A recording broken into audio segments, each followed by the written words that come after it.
Welcome everybody to Forza Horizon 5, and today we're taking a look at the 2022 Cadillac CT4-V Blackwing. So yeah, the standard CT4 was introduced in 2019, with this version being sold from early 2021. And yeah, this sits below the CT5 in Cadillac's lineup, which we've already looked at, the Blackwing version of the CT5.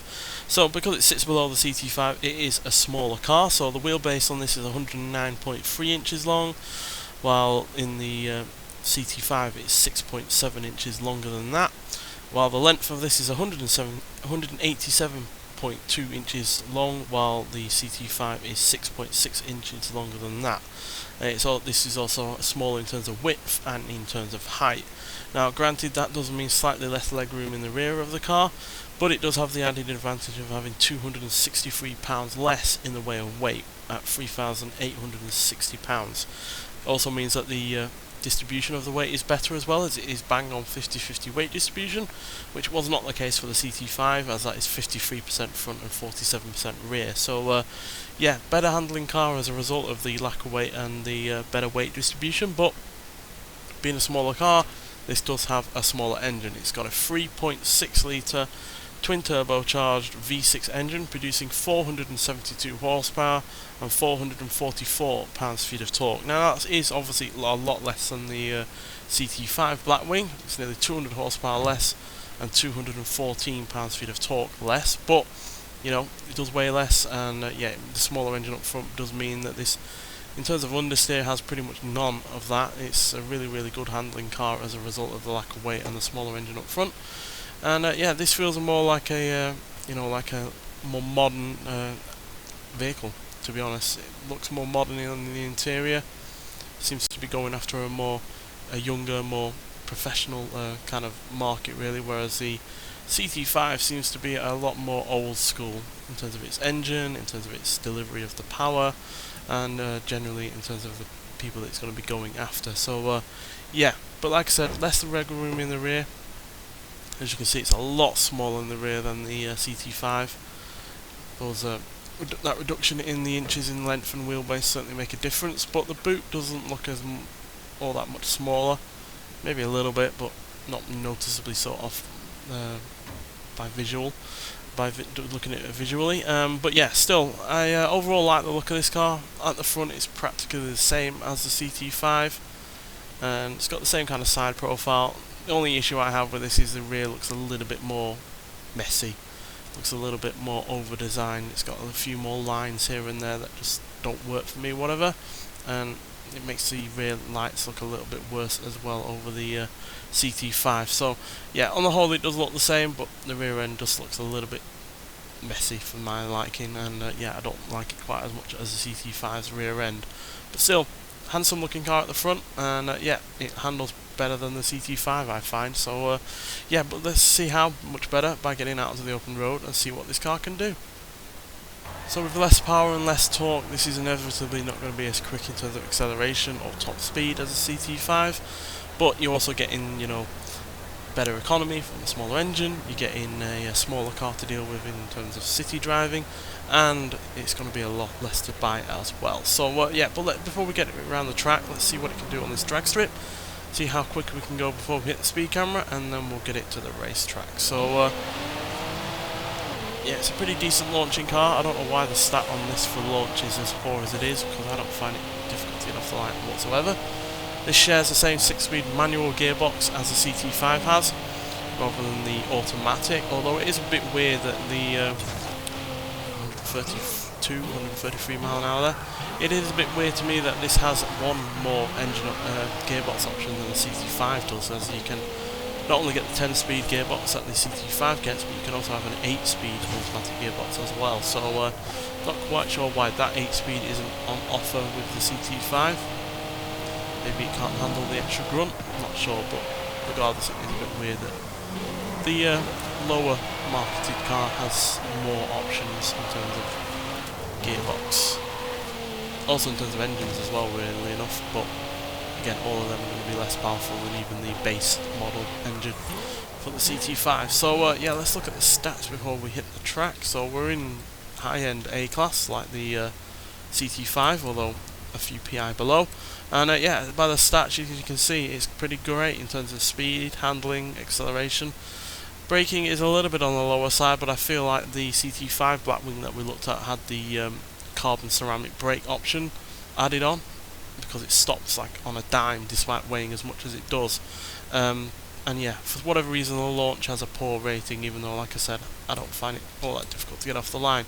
And as you can see by the stats, the handling is better on this, but everything else is worse.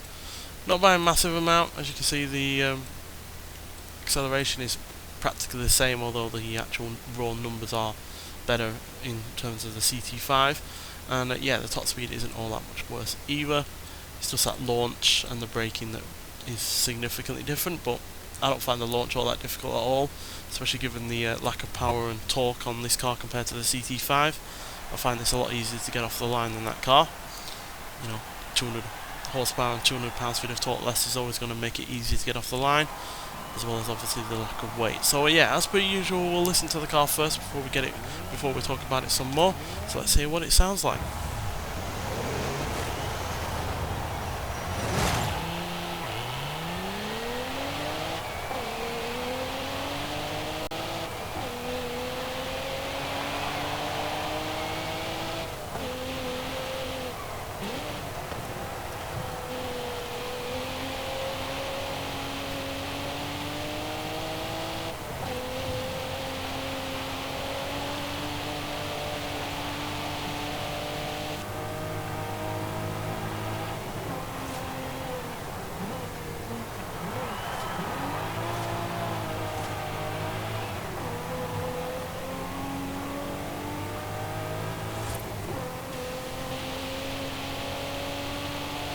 So yeah, I'm not the biggest fan of the way this engine sounds.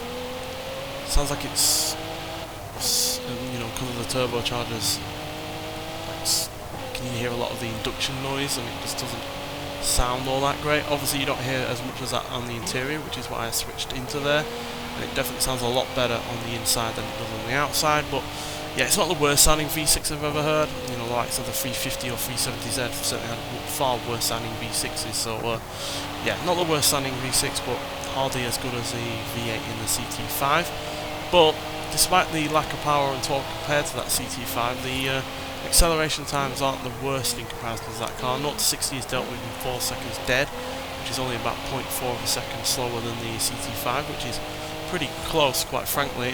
But yeah, 0 to 100 is dealt with in 9.4 seconds, which is 1.7 seconds slower than the CT5, which, yeah, is a bigger gap, and that's to be expected given, you know, more power that you have in a car, the quicker you're going to be going as you go up for the gears and the like. And yeah, there's 6 mph difference or so in terms of top speed, as this can do a 192. So yeah, not a massive difference in terms of top speed or, you know, 0 to 60 time, but it is definitely slower to 100. But where this is a lot better is in terms of the handling. You can definitely feel the lack of weight in comparison to the CT5, and that the 50-50 weight distribution definitely feels a lot, yeah, tighter, and it just feels all around a more sporty vehicle to drive, to be honest. And yeah, it's a far nicer car to drive generally. Obviously, like I said, I don't prefer the engine noise, but as a driver's car, this is better than the CT5, quite frankly. The smaller size of the car, the lack of weight comparison, that 50-50 weight distribution, and the fact that the chassis seems to be able to deal with the power in this car better than the CT5, all combines to make this a really fun car to drive. So yeah, as a driver's car, this is excellent. Probably not the best, you know, in terms of practicality, given the rear leg room, and obviously it's probably got a slightly smaller boot, but visually I can't tell the difference. But still, cracking car overall. And yeah, Cadillac have really nailed it with these Blackwing vehicles. Both of them have their plus points and their negatives, but they're overall also targeting different kind of markets, different price ranges, and yeah, I think Cadillac have really set their eyes on the right, you know, parts of the market, really, because you could see this aiming for the likes of the M3, M4 kind of range of, you know, sports saloons, and then obviously the CT5 is going for your more M5s and your AMGs and the like. So yeah, I really like this car. I don't, obviously not 100% praiseworthy in terms of what it's got going, but in terms of the speed, acceleration, the handling, and the looks at the front, and the engine in terms of its power delivery are all solid. And yeah, it's well worth getting in the festival playlist. You only need to get 20 points and it's all yours, and it's well worth getting, especially if you like the CT5, which I did. But yeah, nonetheless, thank you for watching, and I'll see you in the next one. Bye!